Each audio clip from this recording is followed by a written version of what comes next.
Good morning, students. Now, today I'm going to start our half-yearly syllabus. Okay, so let's start from the chapter 9 from English reader, that is the Clothesline. This is our 9th chapter of English reader book, the Clothesline. And what is the meaning of clothesline? The clothesline means a rope or wire on which washed clothes are hung to dry. Okay. And this beautiful poem is written by Charlotte Druitt Cole. Now look here. Who is she, students? She is the poetess of the poem, The Clothesline. Okay. Now let's take a small part of the poetess. Charlotte was born on 13 January 1878 and the youngest of his 15 children. She wrote many poems which is especially based on the interest of children. A book of play for children, Chums, The Play Are Express and Tales for Little Folk are some famous books which is written by Charlotte. Okay, now let's read the poem. Hand in hand they dance in a row, hither and thither and to and fro. Flip, flap, flop, and away they go, fluttering creatures as white as snow. Like restive horses they caper and prance, like fairy tale witches they wildly dance. Rounded in front but hollow behind, they shiver and skip in the merry March wind. One I saw dancing excitedly, struggling so wildly till she was free. Then, leaving pegs and clothesline behind her, she flew like a bird and no one could find her. I saw her gleam like a sail in the sun, flipping and flopping for fun. Nobody knows where she now can be, hid in a ditch or drowned in the sea.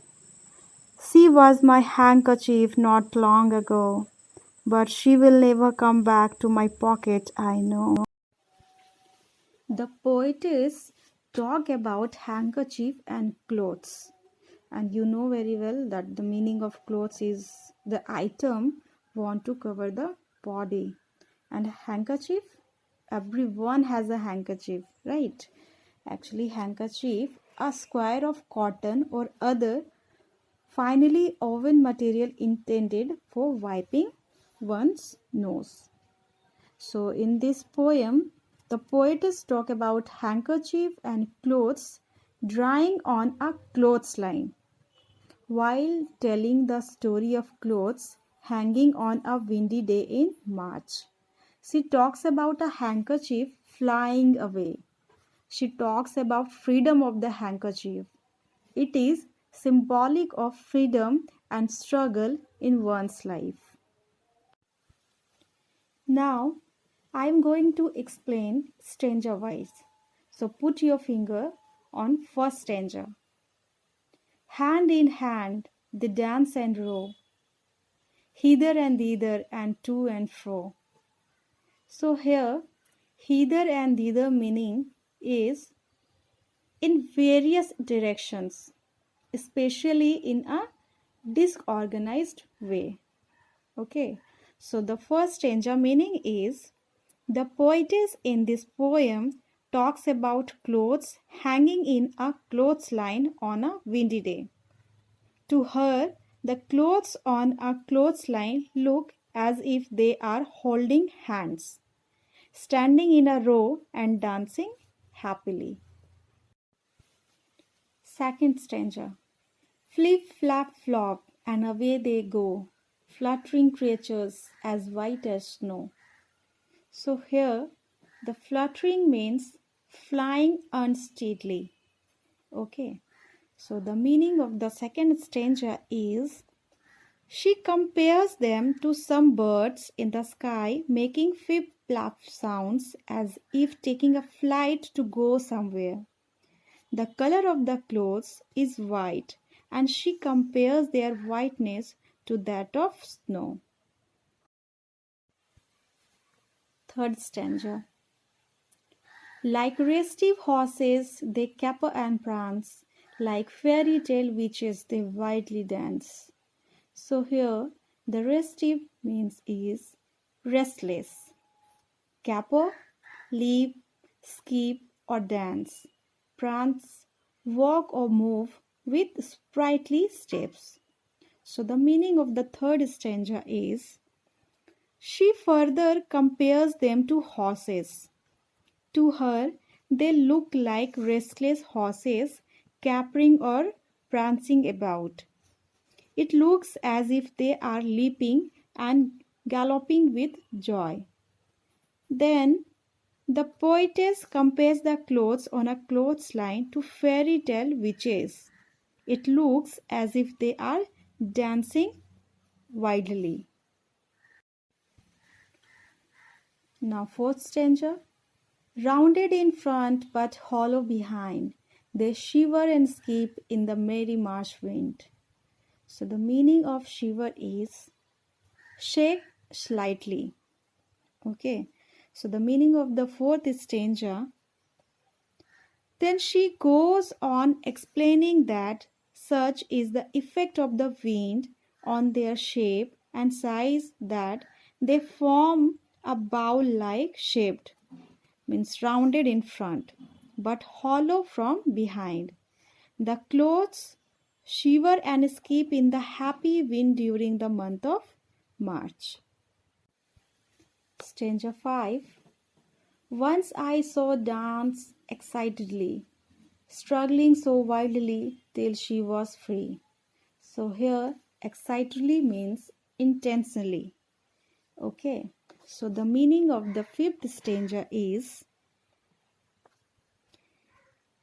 she is reminded of one particular piece of cloth that was struggling so wildly on the clothesline and that it was free at last.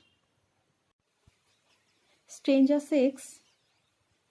Then leaving pegs and clothesline behind her, she flew like a bird and no one can find her. So here's the meaning is leaving the clothesline behind, it flew like a bird and no one was able to find it. Now stanza 7. I saw her gleam. Gleam means streamer. I saw her gleam like a sail in the sun, flipping and flapping and flopping for fun. So here the meaning of seventh stanza is she adds that it gleamed like a sail in the sun, flopping and flipping and flapping. It looked as if it was having a lot of fun. Stanza 8. Nobody knows where she now can be, hid in a ditch or drowned in the sea. So here the meaning of ditch, D-I-T-C-H, the ditch meaning is drain.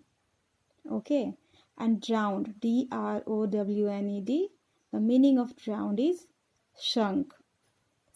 So here is the meaning of the eighth stanza is no one knows once where did it go. Where did it go? The handkerchief. She wonders if it was hiding in a ditch or perhaps drowned in the sea. Now come to the last stanza. She was my handkerchief not long ago, but she will never come back to my pocket, I know. So the last meaning of the stanza is finally the poet confessed that she knows so much about it as it was her handkerchief. But she also says with confidence that it would never come back to her pocket again. So the poetess is both sad and happy.